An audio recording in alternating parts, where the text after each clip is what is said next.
आगामी एग्जाम को देखते हुए जो पेट का सिलेबस है, आज से हम लोग पेट के सिलेबस के अनुसार रीजनिंग जो आपका 5 मार्क्स का आएगा, 5 नंबर का जो आएगा, उस पर जितने भी चैप्टर हैं, जो भी उसके टॉपिक है, उस पर क्वेश्चन करेंगे। तो पहला टॉपिक आपका है बृहत एवं लघु। बृहत एवं लघु ये रैंकिंग का ही तरीके से पार्ट है। बृहत लघु में क्या कर देता है, कुछ इस प्रकार क्वेश्चन दे देते हैं आपको कि मान लीजिए ABCD 4 लोगों के बारे में आपको जानकारी दी। अब उसमें आपको जैसे हमने यहाँ कर दिया है कि इसको एक डिसेंडिंग ऑर्डर में कर दिया है, इनकी लंबाइयों के, वो आपको इनमें इंटरलिंक करेगा, कहेगा कि A B से लंबा है, लेकिन फिर बता देगा कि B D से लंबा है। डायरेक्ट आपको रिलेशन नहीं देता है और उसी रिलेशन को हमें ध्यान से पढ़ना होता है, उसी के अनुसार चाहे बढ़ते क्रम में या घटते क्रम में अरेंज करना होता है। दूसरा इसमें कभी दे देता है कि ABCD 4 का वजन दे दिया कि उनका वजन A का बता दिया कि C का दुगुना है, B को बता दिया D का दुगुना है, फिर BC में आपस में रिलेशन दे दिया। तो कुछ इस प्रकार के प्रश्न आते हैं, बहुत ही इजी प्रश्न होते हैं, बस एक बार उनको आप सीख लीजिए, फिर आपको कभी भी दिक्कत नहीं आएगी, वो सारे के सारे क्वेश्चन आपके लग जाएंगे। जैसे प्रश्न दिया गया कि A B से लंबा है, C D से लंबा है, परंतु E से छोटा है। कह रहा है कि A B से लंबा है, तो हमने बना दिया कि A जो है वह किससे लंबा है, B से लंबा है। C D से लंबा है, अब C D में आपको कोई रिलेशन नहीं मिल रहा है, फिर आगे बढ़िए, C D से लंबा है परंतु E से छोटा है, यहाँ तक भी कोई रिलेशन नहीं मिला। अब आपको फिर से रिलेशन मिला B D से छोटा है। अगर B D से छोटा है तो इसका मतलब ये हुआ कि जो B है वह किसी D से क्या है, छोटा है, तो D से छोटा कर दिया B को। अब फिर कह रहा है कि D A से लंबा है, तो D अगर A से लंबा है, इसका मतलब ये हुआ कि जो A है वह किससे छोटा है, वह D से भी छोटा है, तो हमने यहाँ पर क्या कर दिया, A को कर दिया। फिर कह रहा है कि C D से लंबा है, तो C अगर D से लंबा है यानी कि C D से लंबा हो गया। अब आपको यह रिलेशन मिल रहा है कि A किससे लंबा है, B से, D किससे लंबा है, A से, और C जो है वह D से भी लंबा है। C D से लंबा है परंतु E से छोटा है, कौन, C छोटा है। C किससे छोटा है, E से छोटा है। तो अब इनके लंबाइयों के घटते क्रम में अरेंज कर दिया। आप पूछा सबसे लंबा कौन है, तो सबसे लंबा कौन हो जाएगा, E हो जाएगा। एक बार फिर से देखिए, सबसे पहले कह रहा है कि A B से लंबा है, A जो है वो किससे लंबा है, B से लंबा है, तो A को हमने क्या कर दिया, B से लंबा कर दिया। फिर कह रहा है कि जो D है वह D से छोटा है, तो B D से अगर छोटा होगा तो D यहां आ जाएगा। अब कह रहा है कि D A से लंबा है, इसका मतलब D और B के बीच में A आएगा, तो A का हम गलत A को अरेंज किए थे, A कहाँ हो जाएगा, यहाँ हो जाएगा, और B यहाँ हो जाएगा। फिर कह रहा है कि A B से लंबा है, C D से लंबा है, जो C है वो किससे लंबा है, D से लंबा है, तो C D से लंबा हो गया, परंतु E से छोटा है, E से छोटा है। C D से तो लंबा है परंतु E से छोटा है, तो E से छोटा है, तो पूछ रहा है कि अब सबसे लंबा कौन है, तो सबसे लंबा कौन हो जाएगा, E हो जाएगा। तो इसका आंसर क्या हो जाएगा, E हो जाएगा। ठीक है। सेकेंड क्वेश्चन कह रहा है कि P Q से छोटा है परंतु T से लंबा है। P Q से छोटा है, P Q से छोटा है परंतु T से लंबा है, तो T को किसी को कर देते हैं। अब यहाँ हो गया कि जो Q है वह P से लंबा है, P Q से लंबा है, नहीं, P Q से छोटा है परंतु T से लंबा है। R सबसे लंबा है, अभी तक ये जानकारी दे रहा है कि R जो है वो सबसे लंबा है तथा S P से छोटा है। S जो है वह P से छोटा है, तो S जो होगा वह किससे छोटा होगा?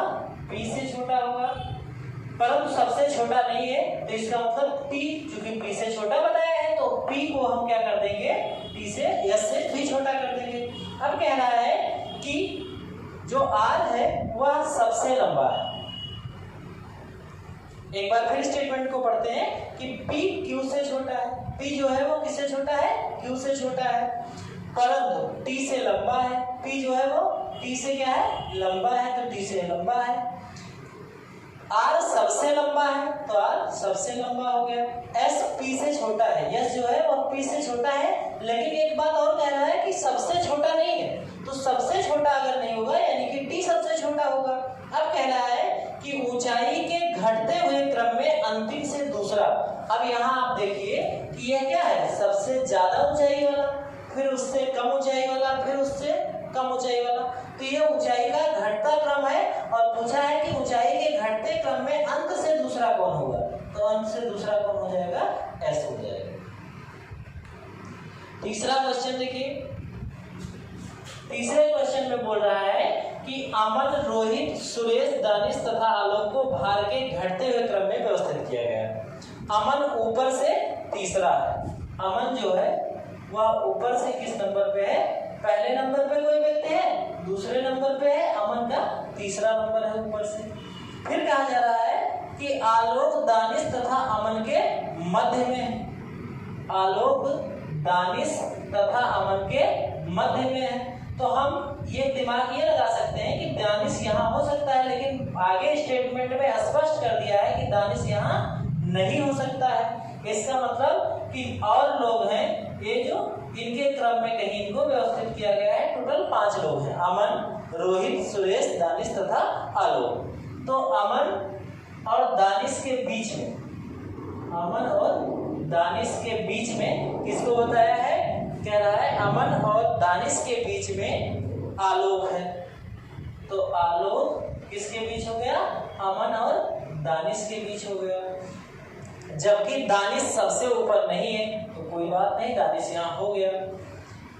आलोक, दानिश तथा अमन के मध्य में है, जबकि दानिश सबसे ऊपर नहीं है। अब बचे कौन? सुरेश बचे और रोहित बचे। सुरेश और रोहित, ये दोनों बचे। अभी इनके बारे में जानकारी देखते हैं।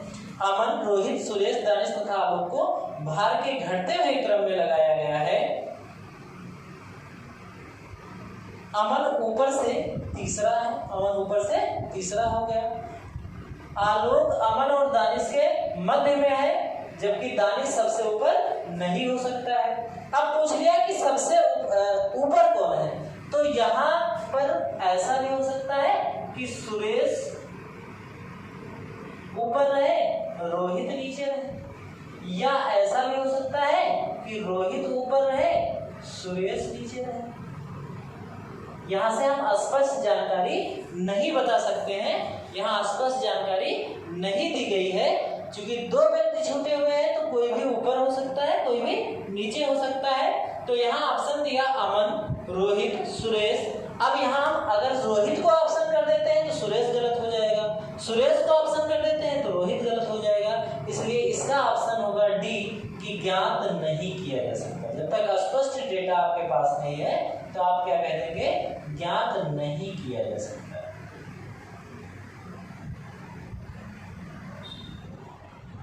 नेक्स्ट क्वेश्चन है,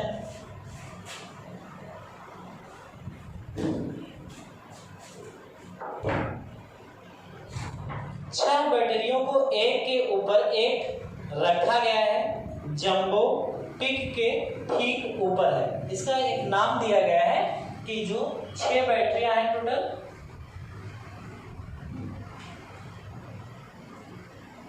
इसमें जंबो कोई नामक बैटरी है। एक बैटरी का नाम क्या है? जंबो, जो पिक के ऊपर है, ऐसा जानकारी दिया गया। वाल्ट, टैंक तथा पिंग, वाल्ट, टैंक तथा पिंग के मध्य है। लिफ्ट जंबो तथा टैंक के मध्य है। लिफ्ट जंबो तथा टैंक के मध्य। लिफ्ट जो है वो जंबो तथा टैंक के मध्य है। लिफ्ट जंबो और टैंक के मध्य है तो टैंक को ऊपर लगाएंगे। वाल्ट टैंक तथा पिंक के मध्य है। वाल टैंक तथा पिंक के मध्य है। वाल्ट टैंक तथा पिंक के मध्य है। यहाँ पे पिंक और पिंक ये थोड़ा सा गलत कर दिया है। 6 बैटरियां हैं टोटल, टैंक, लिफ्ट, जंबो और पिक। जंबो पिक के ठीक ऊपर है। पिक के ठीक ऊपर कौन हो गई? जंबो हो गई। अच्छा, वाल्ट टैंक तथा पिक के मध्य है। वाल्ट टैंक तथा पिक के मध्य है। जंबो तथा टैंक के मध्य लिफ्ट है। जंबो और टैंक के मध्य क्या हो गया? लिफ्ट हो गया। तो इसका मतलब अब जो बैटरियां होंगी वो इन्हीं से रिलेटेड है। तो वाल्ट और टैंक के मध्य कौन है? वाल्ट टैंक तथा पिन के मध्य है। टैंक तथा पिन के मध्य कौन है? वाल्ट है। टैंक तथा पिंक नाम है इसका। ठीक, ये दोनों नाम लगभग समान प्रोनाउंसिएशन के हो जाते हैं, इसीलिए दिक्कत हो रही थी। टोटल 6 बैटरियां हैं। उसमें बताया गया कि जंबो पिक के ठीक ऊपर है, तो जंबो पिक के ठीक ऊपर हो गए। फिर बताया गया कि जंबो पिक के ठीक ऊपर के बाद वाल्ट टैंक तथा पिन के मध्य है। वाल्ट जो है वो टैंक और पिन के मध्य है। लेकिन अब दिक्कत क्या हो रही है कि इसको ऊपर रखा जाए कि नीचे। तो अब हम कोशिश ये करेंगे कि इससे रिलेटेड अगर कोई जानकारी हमारे पास है तो उसको पहले हम अरेंज करें। तो बाद में बताया गया कि लिफ्ट जंबो तथा टैंक के मध्य है। लिफ्ट जंबो तथा, यहाँ टैंक लिखा गया, यहाँ टैंक नहीं होगा, टैंक होगा। ये थोड़ा सा क्वेश्चन में फॉल्ट हुआ है। जंबो, लिफ्ट जंबो तथा टैंक के मध्य है, तो जंबो और टैंक के मध्य क्या हो गया? लिफ्ट हो गई। अब फिर आगे जानकारी दी गई है कि लिफ्ट वाल्ट टैंक तथा पिंक के मध्य है। जो वाल्ट है वो टैंक और पिंक के मध्य है, तो ये 6 का क्रम लग गया। अब पूछा जा रहा है कौन सी बैटरी नीचे से दूसरे स्थान पर है, तो नीचे से दूसरे स्थान पे कौन सी बैटरी हो जाएगी? जंबो हो जाएगी।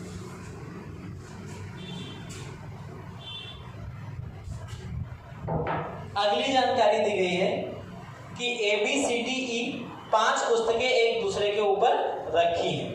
C A तथा B के मध्य रखी है। C जो है वह A और B के मध्य रखी है। ऊपर नीचे तरफ बताया गया, तो हम ऐसे अरेंज करेंगे। अब कह रहा है कि D तथा E एक साथ रहती हैं। E B के ऊपर है। E जो है वह B के ऊपर है। E B के ऊपर रखी है। A और C A और B के मध्य है। C A और B के मध्य है और E B के ऊपर रखी है। कोई दिक्कत नहीं, इसमें स्पेस छोड़ा गया है, इसीलिए C A B के मध्य कर दीजिए। E B के ऊपर रखिए, तो E को B के ऊपर कर दीजिए। D तथा E एक साथ रहते हैं, इसका मतलब यहाँ पे और स्पेस होगा, तो और स्पेस क्रिएट कर देते हैं, तो D और E को साथ में। अब यहाँ एक चीज ध्यान देना है कि यहाँ ठीक मध्य चीज नहीं दिया है, ये नहीं दिया है कि C जो है वह A और B के ठीक मध्य है। अगर ऐसा होता तो हम यहाँ पर इनको नहीं रख पाते। यहाँ पहले स्टेटमेंट में दिया गया कि जो C है वह A और B के मध्य है, यानी मध्य में कहीं भी हो सकती है, वो ठीक मध्य नहीं रहेगी। अब फिर बताया गया E B के ऊपर है और D E एक साथ रहती हैं। ये 5 की 5 पुस्तकें एक साथ लग गई। अब पूछा गया है कौन सी मध्य में है, तो इसका आंसर हो जाएगा मध्य में आपका आएगा D, लेकिन इसमें तो B आ रहा है, क्या दिक्कत है भाई? C A B के मध्य रखी है, जो C है वो A ए और बी के मध्य रखी है, ई बी के ऊपर रखी है, ई बी के ऊपर रखी है, ई जो है वह बी के ऊपर रखी है, ई बी के ऊपर रखी है। एक अरेंजमेंट इसका ये भी हो सकता है, सी जो है वह ए और बी के मध्य है और ई बी के ऊपर रखी है, डी तथा ई एक साथ रहते हैं, ये भी इसका कंडीशन पूरा हो गया। तो यहाँ पांचों अरेंज हो गए। अब यहाँ पांचों मध्य में क्या है, बी है, ठीक, तो मध्य में बी है इसलिए बी आंसर हो जाएगा। ये जो अरेंजमेंट था यह भी अरेंजमेंट सही है और यह भी अरेंजमेंट सही है जब आपका ऑप्शन सही नहीं जाएगा, क्योंकि ऐसा नहीं है कि दोनों ऑप्शन आपको देगा, दोनों तरीके से इसको हम अरेंज कर सकते हैं। तो ये चीज जब नहीं हो पाएगी तो हम इसको करेंगे, क्योंकि ठीक मध्य नहीं दिया हुआ है, ठीक मध्य दिया होता तो उसका मतलब ठीक बीचों बीच रहते, मध्य का मतलब कहीं भी मध्य में रहे। अगला नेक्स्ट क्वेश्चन है,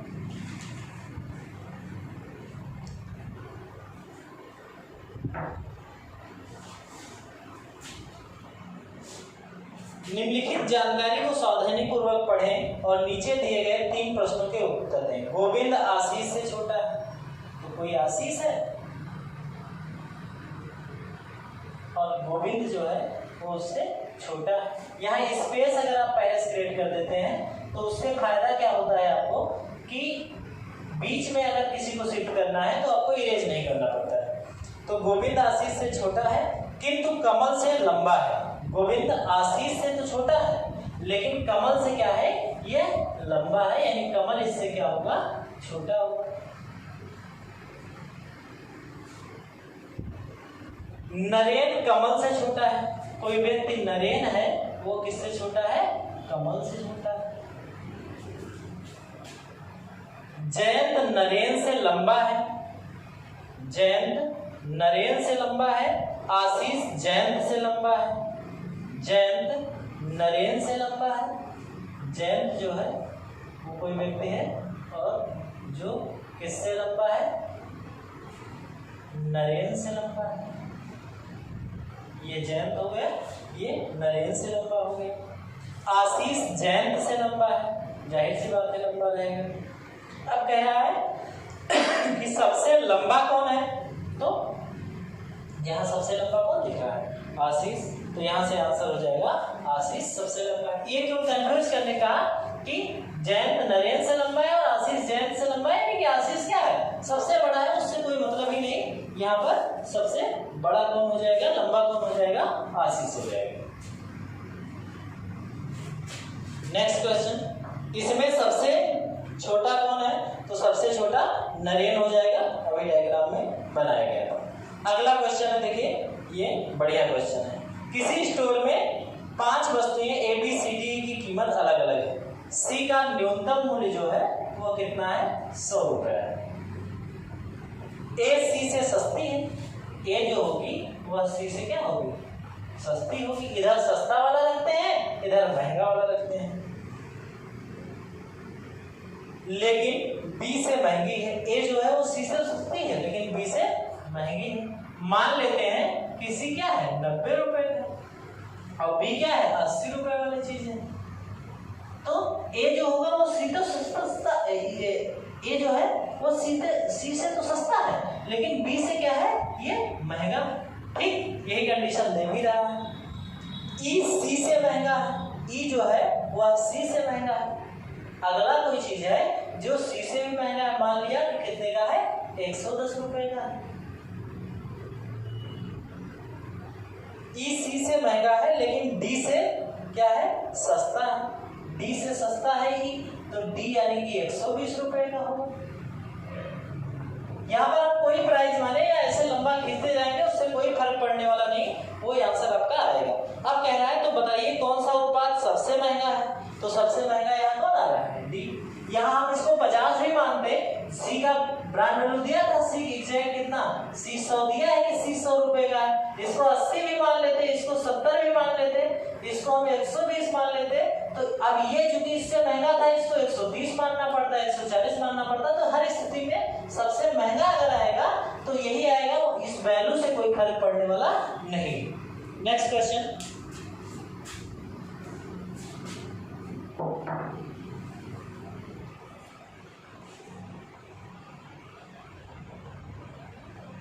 अगला क्वेश्चन है कि यदि C बड़ा है A से, C जो है वह बड़ा है किससे? A से। इस तरीके से भी इसको सॉल्व किया जा सकता है, लेकिन B से छोटा है।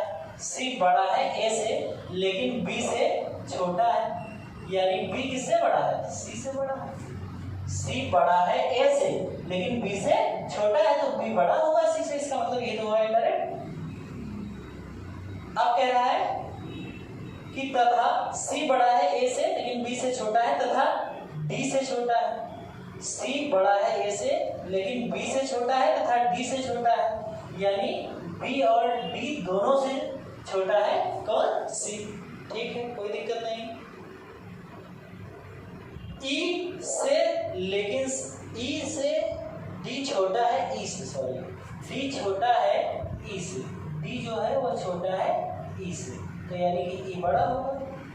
लेकिन C से बड़ा है, D छोटा है E से लेकिन C से क्या है? बड़ा है। C से क्या है? बड़ा है। अब कह रहा है कि तो निम्नलिखित में से कौन सा निश्चित निष्कर्ष हो सकता है। अब यहाँ से हमें ये पता चल गया कि भाई E बड़ा है D से और D बड़ा है किससे? C से। तो D अगर C से बड़ा है तो निश्चित रूप से D किससे बड़ा होगा? A से, क्योंकि C ग्रेटर देन A है। अब C बड़ा है B से, अब B बड़ा है C से, तो अगर B C से बड़ा है तो ये हो सकता है कि D के बराबर भी हो सकता है या हो सकता है कि इससे बड़ा भी हो सकता है। दोनों बातें यहाँ से निकल के आ रही हैं।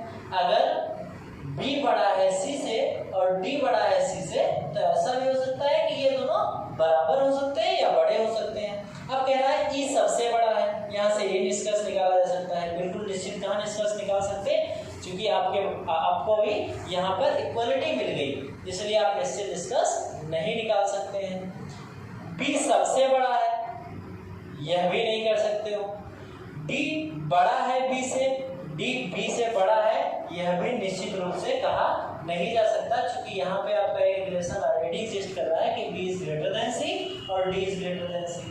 तो अब चौथा रिलेशन इसमें सबसे एग्जैक्ट रिलेशन है कि A सबसे छोटा है। ये चाहे बराबर हो चाहे बड़े हो, इससे मतलब नहीं, A सबसे छोटा होगा, इस पर कोई कंट्राडिक्शन नहीं है, इस पर कोई विवाद नहीं है, इसलिए डी ऑप्शन इसका एग्जैक्ट आंसर हो जाएगा।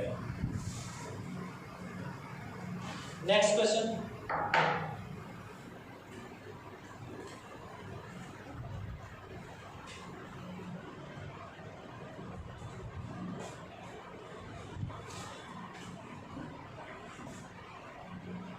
नेक्स्ट क्वेश्चन देखिए, वृत्त का दे दिया इसमें। वृत्त में एक चीज जान लीजिए कि जब वृत्त का क्वेश्चन आता है तो उसमें दो प्रकार से क्वेश्चन पूछे जाते हैं। एक पूछा जाता है जब व्यक्ति का मुख वृत्त की ओर, और जब व्यक्ति का मुख वृत्त की ओर होगा तो ये दायां हाथ है आपका, तो घड़ी की सुई की दिशा में जब आप चलेंगे तो वो हमेशा क्या होता है, वो हमेशा आपका बायां होता है। अगर हम मुख अंदर की ओर किए हैं और तब घड़ी की दिशा में चल रहे हैं, घड़ी की सुई की दिशा में, तो वह हमेशा हमारा क्या होता है, बायां होता है। अगर मैं A, B, C तीन व्यक्तियों को बैठा दूं तो मैं कहूंगा कि जो C है वह B के तुरंत बाईं ओर बैठा हुआ है। अगर मैं C को A के सापेक्ष देखूं तो इधर से देखने पर मैं कहूंगा कि जो C है वह A के बाएं पहला और दूसरा है। अगर मैं इधर से देखूं तो मैं कहूंगा कि जो C है वह A के दाएं, इधर जब चलेंगे उल्टा तब क्या होगा, दाएं, A के दाएं पहला दूसरा तीसरा है। अगर यही व्यक्तियों की संख्या बढ़ जाए, यही पर व्यक्ति क्या हो बढ़ जाए, तो मैं कहूंगा कि जो C का स्थान है वह A के बाएं पहला दूसरा तीसरा है। अगर मुझे इधर से गिनना होगा तो मैं कहूंगा कि जो C है वह A के दाएं पहला दूसरा तीसरा और चौथा है। तो बाएं दाएं का ये इफेक्ट होता है अगर हम फेसिंग टुवर्ड्स सेंटर, अगर हम केंद्र की तरफ मुंह करके देख रहे हैं। तो हम लोग अपना क्वेश्चन करते हैं, देखें क्या कहा।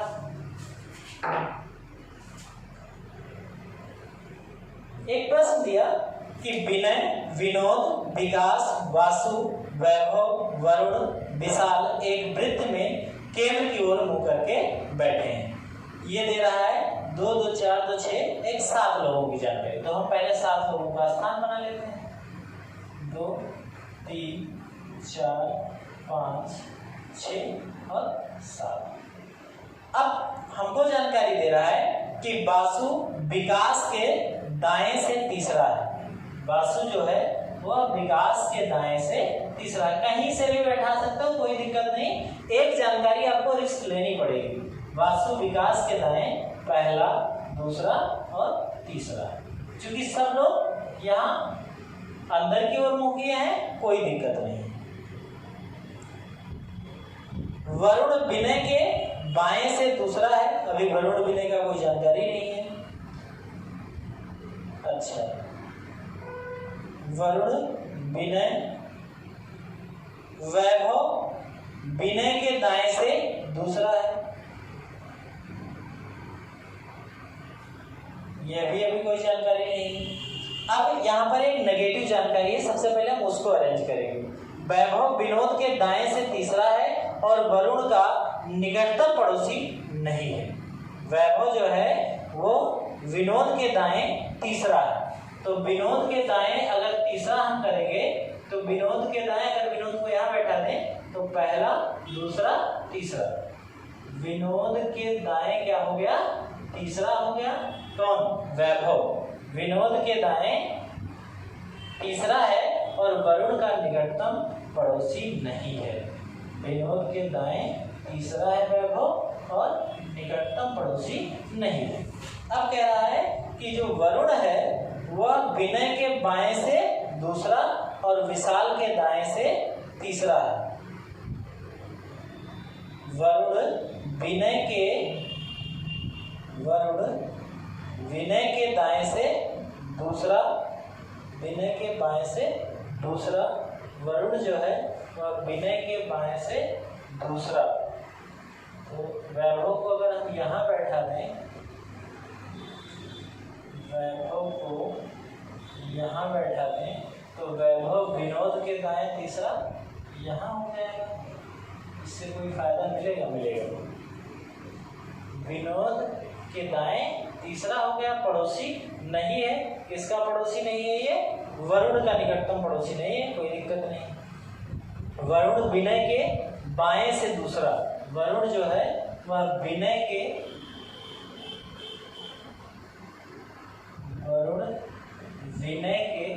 बाएं से दूसरा।